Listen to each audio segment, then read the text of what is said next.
Olá, gente. Esse domingo o Evangelho é Mateus 16, de 13 a 19. É um evangelho muito conhecido nosso, porque vai nos falar do encontro em que Jesus com os discípulos pergunta para vocês quem eu sou. Depois deles darem as respostas que o mundo havia dado, finalmente Pedro responde: Tu és o Messias. E é claro que a pergunta quem é Jesus é uma pergunta que todos nós fazemos na nossa fé, não tem como não fazer. Quem é Jesus finalmente? Em algum momento da vida a gente se faz essa pergunta.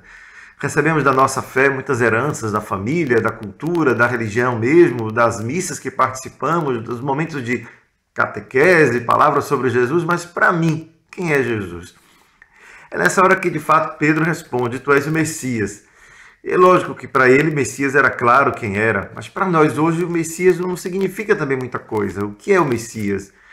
Mas para compreender o que na cabeça de Pedro era o Messias, é preciso entender que a palavra Messias significa aquele que é ungido, escolhido de Deus, enviado por Deus. Afinal, a palavra cristão também tem a ver com isso, né? Cristão é a palavra grega para aquilo que em hebraico dizemos Messias. Então, Cristo é o Messias, porque em grego Messias se diz Cristo. Então, nós somos aqueles que somos seguidores do Messias. Ora, Messias, então, é aquele que se fez para nós um elo de ligação entre nós e Deus. Portanto, o que Pedro quis dizer é que Deus se comunicou conosco e que Jesus é a face de Deus para ele. E que dizer que Jesus é o Messias significa Deus tomou conhecimento da nossa dor, do nosso sofrimento e nos enviou alguém. Esse alguém, para a cabeça de Pedro, ainda não é o próprio Deus, é um enviado de Deus. Essa compreensão depois de que o Messias, na verdade, era a própria presença de Deus entre nós, vai ser entendida depois. Mas naquele momento já era muito importante entender que Jesus, para Pedro, era aquele que Deus enviou. Dizer isso significa já, Deus se importa conosco. Ele caminha conosco, ele ouve a nossa súplica, ele nos enviou alguém, ele entrou em comunicação. Isso já é muito, dizer que Deus entrou em comunicação direta conosco. É isso que Jesus é para Pedro, essa face de Deus. Mas aí nos vem uma outra pergunta, que é aquela que surge depois que Jesus responde: Tu és Pedro, sobre esta pedra edificarei a minha igreja. Ora, aí surge em nós a pergunta: e quem é Pedro, afinal? Para que ele possa receber uma tarefa tão grande. O que ligares na terra será desligado no céu, o que desligares na terra será desligado no céu. Darei a você as chaves do reino. Como pode alguém ter as chaves do reino, senão Deus mesmo? Ele é que é o dono do reino. O dono do reino é quem tem as chaves. Mas na tradição antiga, existia também um personagem que tinha a chave do palácio real.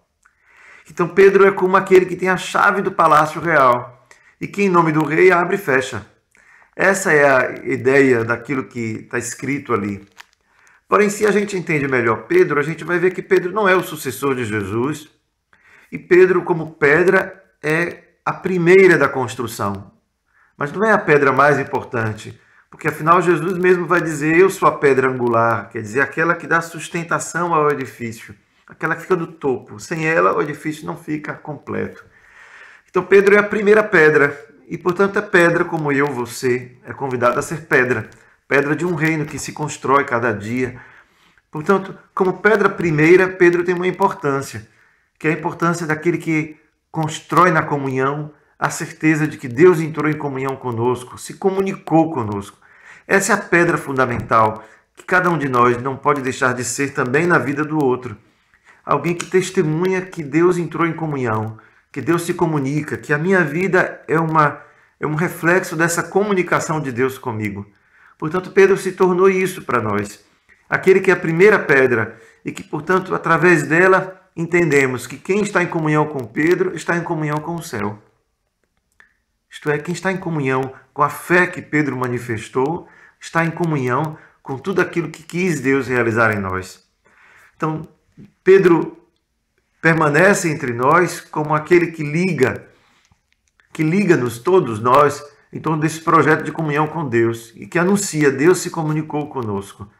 E na medida em que estamos unidos a Pedro, a esta pedra, tudo aquilo que representa esta fé na comunicação de Deus conosco, na presença dele entre nós, então estaremos unidos àquilo que representa o reino de Deus. É por isso que então hoje nesse evangelho, cada um de nós é convidado a, como Pedro, também se tornar na vida do outro uma pedra que comunica a presença de Deus entre nós e sobre a qual podemos fazer confiança e ali caminhar juntos, de mãos dadas, buscando reconhecer que cada dia mais construímos um reino que não vemos, mas se estamos de mãos dadas, unidos, ligados um ao outro, tudo isso que ligarmos na terra por causa da fé que Pedro nos comunicou, estará ligado no céu. Que a paz e a alegria, aquilo que nos faz irmãos, possa reinar em nossa vida e que nós sejamos um para o outro este sinal do Messias. Deus está em nosso meio. Graças a Deus. Amém.